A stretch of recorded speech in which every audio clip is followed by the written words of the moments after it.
Did you know that the best investment of all time is investing on yourself?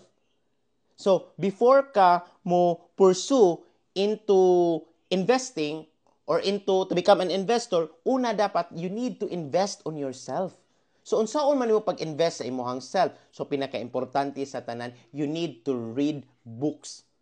Dili lang ordinaryo nga books ha, but it talks about books about investing, about personality development, about financial literacy, and books about investing. So karon akong i-share diha ninyo unsay mga libro nga akong ginabasa. And these books is ako pag gini siyang gi-order gikan sa gawas sa Canada going padong dire. But there are books nga makita nato sa Fully Book no o sa National Bookstore, but most of these books are gikan gyud sa gawas kay mga kuan raman siya, limited edition raman siya. So here akong i-share sa inyo ha, so that you have a guide para sa inyong path or journey towards investing. So una, my favorite books about sales. If you're into sales, kung car salesman ka or a real estate salesman, whatever it is, this book is good for you. So first, my favorite books in sales is Sell It Like Sir Hunt. So Sell It Like Sir Hunt, ang author si Ryan Serhant no, usa ni siya ka broker sa New York. So tag-iya siya sa usa ka firm nga brokerage sa New York. So Sell It Like Sir Hunt. Makatuna nimo diri about the time management. So unsaon nimo pag-manage sa imong time and how to become productive. Then, next book niya is kani, Big Money Energy. So, Ryan Serhant gyapon no? So, kani, ang iyahang gitudlo diri, ang content aning sud is, unsaon nimo pag-project sa imuhang self nga katuhuan ka. So, credibility. Unsaon nimo pag-establish og credibility. So, mao na siya ang content aning book, no? Sa Big Money Energy. Then third, the sales book. This is a 3 sales trilogy nga pinakaborito kani iyahang Brand It Like Sir Hunt.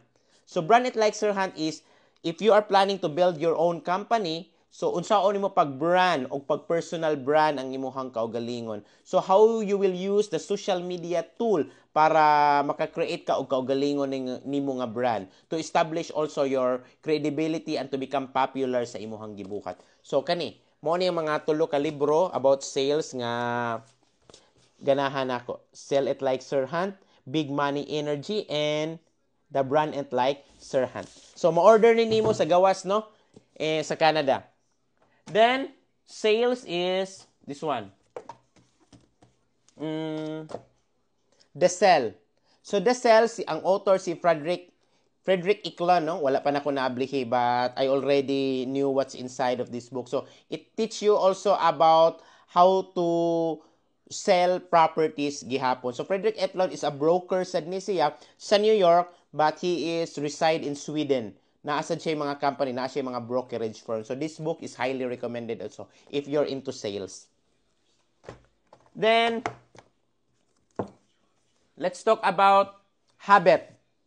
So, personality development, no? So, pinaka-importante kaayo mo read ka sa books about habit, no? Habit is a routine. So, kita is made up of habit man ta. So, kani siya, ang akong highly recommended nga books, no? Si Atomic Habits by James Clear. So, tudluan kaniya, unsaon nimo pag-organize ang imong kaugalingon, how to form a good habits, and how to exclude bad habits. So, highly recommended ni siya, no? Atomic Habits. Then, the other one is The Power of Habit. So, kani nga libro, paborito sa kaayo ni siya. It's the same thing ra gihapon ani. How to identify clue and how to have self-awareness sa imong habit. So, these two books is good for habits, no? Habit forming. So, how to form habit and become slave of it. So, mao ni siya nga libro nga akong recommended, no? If you want to have a good habit. Then, here is, if you are into rental properties, so gusto nyo ka mahimo kang landlord, so this books is highly recommended na ko, no? The ABC of Real Estate Investing. Wala pa gyapon ako naablihan. By Ken McElroy. So, member ni siya sa Rich Dad, Poor Dad, no? Ni Robert Kiyosaki. So, ABC of Real Estate Investing. Nindot sa ni siya basahon. And the other one is the ABC of Rental Properties. The ABC of Rental Properties. So, this books is good if you want to become a landlord or landlord ka, unsay gusto, unsay mga pamaagi no nga mas smooth ang imong operations when you have rental properties. So kani siya the EBC, practical ways how to manage your rental properties and how to buy rental properties by Ken McElroy. Then next, this one, how to run a business, traction. Nindot sa kaayo ni siya, no? Mga wala pag ginablihi ako mga libro, guys. And this one is Buy Back Your Time by Dan Martel. So this book is also good in business and real estate investing. If you want to become a CEO, nindot sa ni siya nga libro. Okay. Then, this one, The 10 Times Rule by Grant Cardone. So this book is highly recommended also, no? If you want to be in an exceptional level. Kung gusto jud ka, 10 Times Rule, murag ko ani siya. Kanigin ang imuhang effort, gusto kag maximum level ang imuhang effort, maximum level sa ang imuhang results. So the 10 Times Rule by Grant Cardone. So nindot sa kani nga libro. Hapit na ko mahuman ni. Then this one by Robert Kiyosaki, The Second Chance. Okay? So, usa sa ni sa iyang mga libro, no? Kung gusto ka makaton into real estate investing, sa second chance niya nga libro.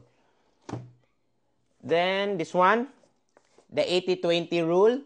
So, kani siya nga libro, it talks about the Pareto Principle, no? So, kung unsay angay nimong fokusan lang. So, you need to focus the only 20% nimo ang imong fokusan and you will have an 80% results. So, Pareto Principle. So, prioritize kung unsa to'y angay, i-prioritize like. So, this principle is all about the 20-80 principle.